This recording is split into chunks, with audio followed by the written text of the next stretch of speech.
This is Nightly Business Report with Tyler Matheson and Sue Herrera. Good evening, everyone, and welcome to a special Labor Day edition of Nightly Business Report. I'm Sue Herrera. Tyler is off tonight. Labor Day, a day dedicated to the American worker. It's the perfect time to discuss employment, a key gauge of economic health that everyone has an eye on. Tonight, we'll examine the important issues that lie ahead for the job market, from minimum wage to where the jobs are. We'll find out which parts of the country are geared up for growth, and we'll even tell you the best cities for pay raises. We begin tonight, though, with a look at how the workforce is evolving and how that evolution is creating opportunity. The sharing economy, for example, is fueling a boom in non-traditional positions and allowing people to make a full-time job out of part-time work. The digital revolution has created problems that need solving, like cyber threats and data organization. The solution? Trained employees. Mary Thompson traveled to companies that are looking for these new types of workers, and she'll tell us where the jobs are and what skills are needed.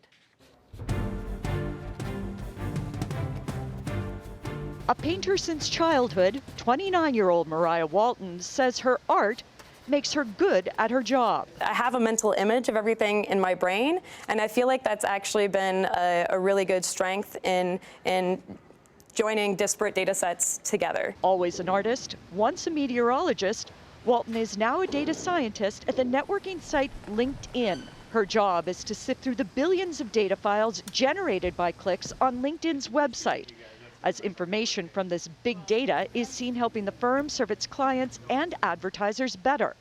But it's not just tech firms like LinkedIn mining big data.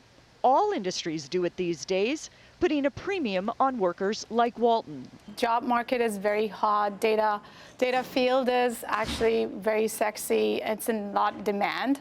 So it's super hard to find right talent and the right people. That demand leading the consulting firm McKinsey to forecast a coming shortage of big data analysts. In 2018, we sized the potential gap of 140 to 190,000 positions in the United States alone. LinkedIn's head of data recruiting, Sherry Shaw, will hire over 100 data scientists this year, a 50% increase from 2014.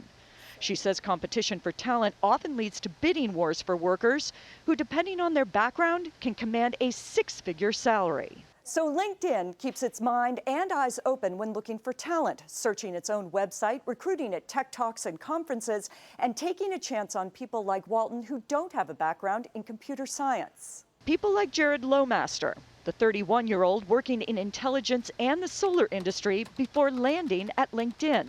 The one common thread, I think, that really unifies those is I was in a place that had a great deal of data, and it really wasn't structured, and there were these interesting and really critical, important business questions that we wanted to ask of the data. Questions big data miners like Lowmaster and Walton see helping their employer answer the big questions that face business today. In the war against cyber criminals, 30-year-old Richard Hobson is one of the newest recruits. What I like best is it doesn't feel like a job. A former welder, Hobson now interns at Morgan Stanley, having completed a 3-month training program called SC3, or Semantic Cyber Career Connection. We're looking for any vulnerabilities, any threats that can compromise personal information and data that's highly regarded to the organization. Costing businesses an estimated $500 million a year, cyber attacks show no signs of slowing down. And that's fueling growth in a sector Semantic estimates will have 6 million jobs by 2019, but only 4.5 million people to fill them. The market's hot right now because every time you open up a newspaper, there's another cybersecurity attack going on. The higher demand means higher salaries. The job analytics firm Burning Glass Technology says on average cybersecurity jobs pay $84,000 a year. That's 9% more than your typical IT job. Still, these positions are tough to fill. Burning Glass CEO Matthew Siegelman says that's because candidates need technical chops and a deep knowledge of the industries they'll defend, like healthcare, retail, or finance. About 84% of cybersecurity jobs require a college degree. 70% of them require multiple years of experience in a field that really didn't exist multiple years ago. So to build a pipeline of workers, Symantec's head of human resources, Amy Capolanti-Wolf, is looking beyond the walls of higher education and expanding SC3, a program focused on training minorities and women. 80% of them have GED or equivalent degrees. So it's a workforce that you wouldn't normally have access to, or they wouldn't have access to. Hobson is among 31 SC3 graduates who take courses including ethical hacking and Security Plus. It's changed my life in many ways. And for Symantec, it's changing the way it develops workers to fill critical jobs available now and in the future. For Emily Sharon, a 6-month search for a full-time job ended with lots of part-time work through TaskRabbit. My world just sort of exploded. The New Jersey native and former teacher, broadcaster, and chef finding strong demand for her writing, cooking, and other skills through the online Odd Jobs marketplace. I've been hired to write a love letter and deliver a Frappuccino. Sharon, one of the 33% of workers in the U.S. who are freelancers, a number seen growing to 40% by 2020, according to a study by Intuit. These on-demand marketplaces are expanding freelance well into the territory that used to be occupied exclusively by full-time employment. Professor Arun Sundarajan sees this sharing-driven shift benefiting high-quality freelancers whose work is noted in online reviews, generating more jobs for these freelancers at higher pay. The wage rates on TaskRabbit across every profession are significantly higher than the Bureau of Labor Statistics averages for those same professions. Still, TaskRabbit CEO and founder Leah Buskey says while 10% of the firm's 30,000 taskers make part-time work their full-time job, most task to make ends meet. 90% of the community is actually utilizing this to pay 1 to 3 bills every single month. Doing 2 to 3 tasks a day. So I'm on my way to New York City to complete a task. I'm picking up party goods at Party City. Sharon grosses about $3,500 a month after TaskRabbit takes its cut. Okay, party supplies in hand, heading to get cupcakes. As much as Sharon loves the ever-changing nature of her job, Nice to meet you. at her age, she wants the stability of a full-time job. I want to know exactly what I'm making. The income uncertainty, a problem for many people who work on their own, a problem the founder of the Freelancers Union, Sarah Horowitz, believes could be partly solved by a government-run, worker-funded rainy day reserve. You could imagine that people could be able to put away pre-tax amounts into an account. One way of providing protection to a fast-growing sector of the workforce. For Nightly Business Report, I'm Mary Thompson in New York City. This year, the debate over wages has been front and center. The federal minimum wage remains stalled at $7.25 an hour, the amount it's been at for the past 6 years. Slowly, cities have been taking the issue into their own hands and hiking pay. But not all small businesses are waiting for their city council to decide how to best compensate workers. Kate Rogers tells us what Main Street is doing to level the pay scale. Bar Marco, a small restaurant in Pittsburgh, Pennsylvania, implemented a flat wage of $35,000 a year for its employees this spring. Servers and back-of-house staff are now on an even playing field. They also get a stake in the restaurant via profit sharing and health insurance. A lot of times, restaurant employees, it's kind of viewed as a job, not a profession or a career. The people that we have here don't think of it like that. This is a career for them, so we wanted to treat it more like that and pay salary and offer benefits and health care and like the things that you would normally associate with a real world job. Workers are gearing up to receive their first quarterly bonuses ever, practically unheard of in the restaurant industry. So employees like Zach Cerqueda are paying close attention to store operations. It's more about just working smarter. So, I mean, if we see something that's, needs to get used up, and if it doesn't, it's a sense, not only the restaurant loses money, but then I'm losing money. While the common message on Main Street is that small businesses can't bear the burden of wage hikes that aren't driven by the market, some are proving that theory wrong, paying well above both state and federal wages. Across the country at Earth Friendly Products in Garden Grove, California, Kelly Vlahakis Hanks is paying her workers $17 an hour. The household cleaning product manufacturer has always paid above minimum wage because she says it's the right thing to do. The company has facilities across the country and retails in big-name stores, including Walmart. If the minimum wage had been adjusted for inflation over the years, it would be nearly $22 an hour. And of course, I'm not advocating taking it that high at this juncture, but we realized we needed to do something to create a living wage for our employees. True to its mission, EFP also gives rebates to workers who install solar panels on their roofs or drive green vehicles. Workers say it's made all the difference. Most of my money went to paying, childcare, and then I was left with a couple dollars, and I have to decide, okay, what do I want to do? Do I want to pay my utility bills, or do I want to bring food to the, for my family? But now with this increase, they have a home now, and we have transportation, and I'm able to provide for them. For Nightly Business Report, I'm Kate Rogers. Coming up next, looking for a raise? You might want to consider moving. We'll tell you where you have the best chances of upping your income.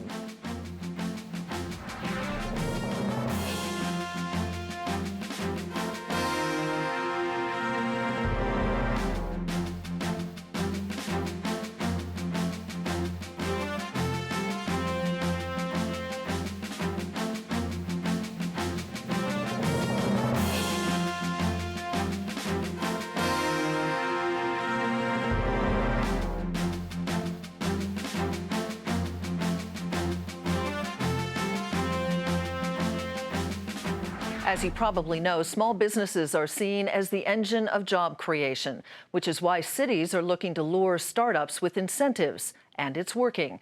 Just as the typical American worker is transforming, there has been a major shift in the places that are deemed the best for starting a new business. Kate Rogers takes us to two cities seeing massive business growth, and they're nowhere near Silicon Valley or New York City.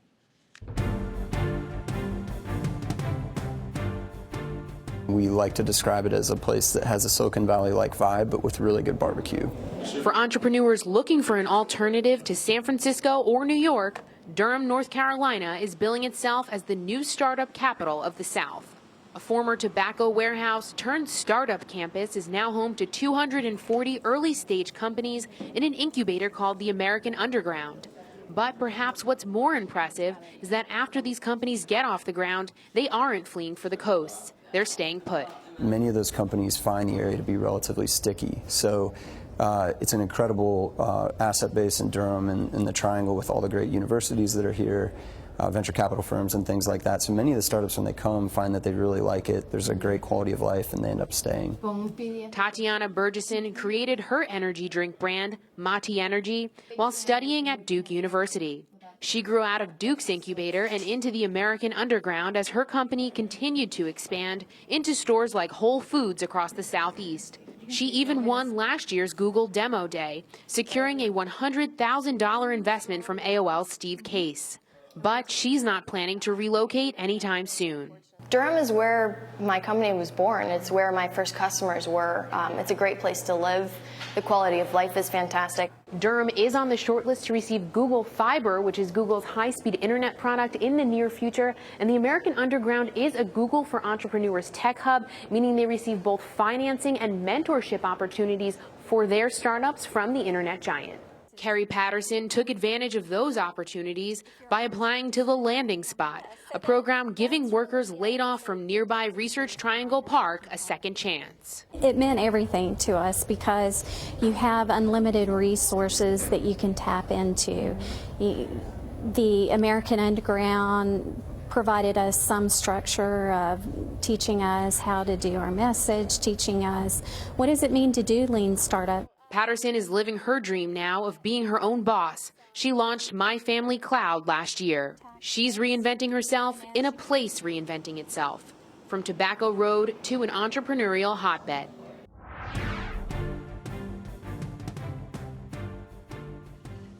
Austin, Texas may be known for live music and barbecue, but these days it's gaining steam for something else. Its vibrant startup scene. At age 14, Isabella Rose Taylor is one of Austin's rising small business stars. This year, she was awarded Emerging Woman-Owned Business of the Year by Governor Greg Abbott. Taylor launched her company at age 10, graduated high school at 11, and went on to show at New York and Austin's fashion weeks, even landing her clothes in Nordstrom stores. It all started with art for me. I've been painting since a very young age, and that really led me to fashion through way of sewing. I was doing a lot of mixed media, incorporating fabric into my art.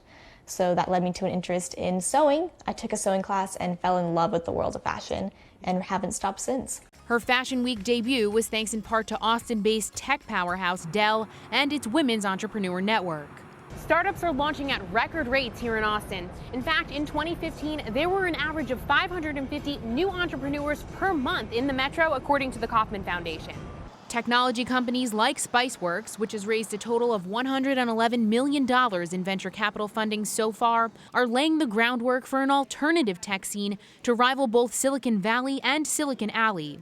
In fact, the social network for IT pros just snagged a big hire in new CFO Amir Movafagi, a former Twitter executive. Austin has absolutely achieved critical mass on at least our scale in terms of the number of companies that are hiring people, I think producing good business leaders. We've always had good tech talent here. I think we're now developing new business tech leaders as well. And so I think there's critical mass not only for the companies that are here now, but also those that are come that hopefully, and maybe some of us are producing a sort of a Austin style of managing tech companies. And for newer startups, there's Capital Factory, an incubator, accelerator, and fund all rolled into one. At any given time, there are up to 400 startups in residence working and hoping to become the next big thing. So there's a lot of overlap in what has historically been, the live music capital of the world has a lot of creatives. And so we have, I think by nature, we have a culture that is very innovative as a city. We have a university that has a lot of great talent. We've been blessed with some extraordinary successes that have created an ecosystem where there's other angel investors that are willing to invest in early stage. And I think Austin has sold itself over the years. Where else can you eat breakfast tacos? For Nightly Business Report in Austin, Texas, I'm Kate Rogers. But what about those of us who aren't taking the plunge and going out to start a business on our own? You've heard of moving for lower taxes and better schools. Well, how about a higher income? The salary research company PayScale took a survey to find out where you have the best chances of getting a higher than average raise. Here to discuss the findings is PayScale's Katie Bardaro. Nice to have you here. She's chief economist at PayScale, a compensation research firm. Katie, welcome. Thank you for having me. Let's start, first of all, before we get to the cities that you might want to consider moving to for a better raise, let's talk a little bit about the complexion of raises. Are we seeing significant percentage moves in raises this time around, or is it pretty steady? Yeah, well, raises have remained relatively stagnant over the last few years, but the good news is they have improved since the Great Recession. By how much? A couple percent. We're looking at raises closer to 2-ish% during the Great Recession, and now it's bumping up against 3.5% to 4%. Okay. Also, instead of a straight raise, now employers are adding bonuses and incentives. So the complexion, as I said, of what a raise has changed. Exactly. Surveying over 4,000 organizations, we found that almost 76% of them are now offering more incentives as part of the total compensation package, compared to only about 70% in the early 2010s. All right, so let's take a look at the 3 best cities or places that you might be able to get more bang for your buck in terms of your employment. We have Dallas, Texas, Minneapolis, and Seattle. What do they share? The main thing that they share is a strong tech presence, or in Minneapolis's case, a biotech or bioscience presence. And that's a really hot competitive field where competition for talent is working together to drive up wages across the region. And the 3 worst cities for raises, I wouldn't want to be on this list. Houston, Texas, well, it's been hit hard by energy falling. New York and Riverside, California. Are there any threads of similarities in that? Similar to the top 3, the bottom 3 are there because of their dominant industries, or what they're really seeing in terms of their market trends in those industries. So Houston, as you mentioned, it's taken a real hard hit with the fall in gas prices. It used to be a real kind of leader for wages, but it's been relatively lackluster for the last few quarters. All right, Katie, we'll leave it there. Thank you very much. Appreciate it. Thank you. And for the full list, head to our website, nbr.com. Coming up, imagine no college degree and a starting salary of $70,000 a year. Meet the entrepreneurs who are making that a reality.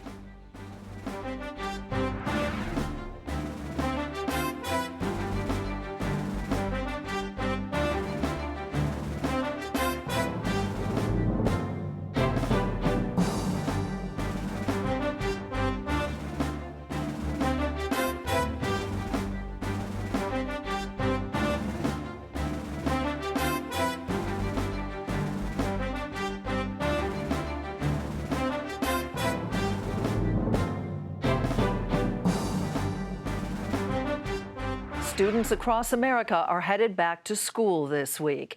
Here's a nod to some of the things that come out of business school classrooms. Stephen Neal Kaplan, who's a professor of entrepreneurship and finance at Chicago's Booth School of Business, explains to us now how student concentrations are evolving with the times. Entrepreneurship at Chicago Booth just passed finance as the #1 concentration. So we've had this huge increase in interest in entrepreneurship over the last 10, 15 years. You can't teach somebody to be creative or to come up with a new idea. I think that's, innate. But what we can absolutely do is increase the likelihood you succeed if you have a good idea. So an example is Grubhub. Grubhub was a raw startup in my class in 2006, and we helped them a great deal in refining their business model, helping them get funded, and today that company is worth on the order of $3 billion. What a great success story. But graduating with a business degree isn't the only path towards success. In fact, one of the most devastating issues the new American worker is facing is student debt. It's the norm to go to a 4-year school, take out thousands in loans, and hope someone will hire you so you can pay off all the money you owe. That formula doesn't work out for everyone. Tyler Matheson introduces you to two entrepreneurs, a Harvard grad and a college dropout, who are trying to make an education that pays off obtainable. Jen Eisenberg is a software engineer at Paperless Post. That's the online stationery shop. She helps write the instructions or code that make the website function. A computer science major? Not Jen. That foray lasted 1 semester. I realized I couldn't actually build anything tangible. It starts more with theory and algorithms. Instead, Eisenberg majored in linguistics, but spent the summer before her senior year of college learning the basics of coding at New York City's Flatiron School. We're actually graduating fewer computer science majors from college today than we were 20 years ago.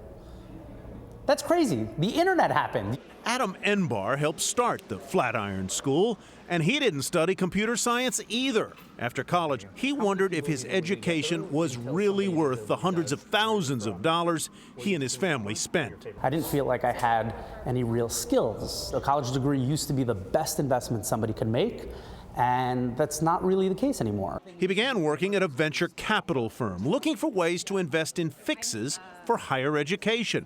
He didn't find much until he heard about Avi Flombaum, a college dropout who was teaching people to code and helping them get jobs. Code is just giving amazing instructions. Computers are stupid. They don't know anything.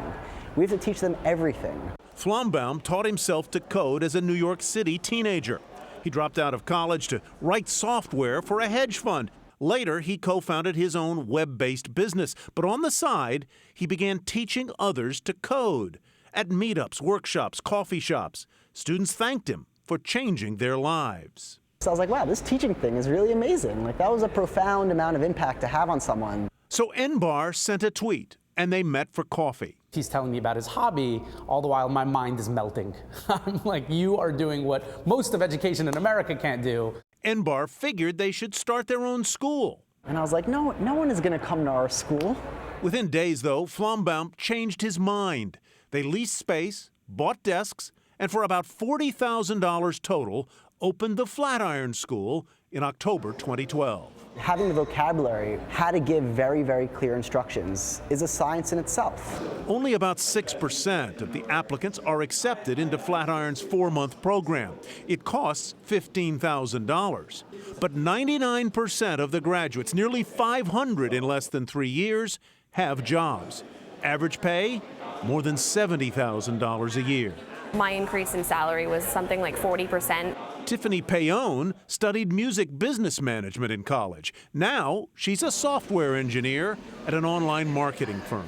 I was a musician, I was a theater kid. It really doesn't matter what type of person or what kind of background, as long as you want to learn it. Which is why Enbar and Flombaum see a future where coding, like reading, writing, and arithmetic, is a basic tool that can open the door to success. We just need to create a new way to teach people this stuff and a new kind of paradigm that doesn't require 4 years and a master's degree in linear algebra in order to take your first computer class. Flatiron offered classes in 13 cities across the country this summer. The founders believe most jobs will eventually entail some level of coding, and that's why they believe it's just not for computer science geeks anymore. And finally tonight, good news if you did some driving this holiday weekend. You probably saved some cash. According to Gas Buddy, a gallon of regular was $2.45 across the country. That's the lowest it's been during a Labor Day weekend since 2004. Overall, Americans were expected to have spent nearly $14 billion these past 3 days on things like hotels and eating out. According to the U.S. Travel Association, that's just a slight increase when compared with last year. And that is Nightly Business Report for this Labor Day. I'm Sue Herrera. Have a great evening, everybody. Tyler will be back, and I'll see you tomorrow.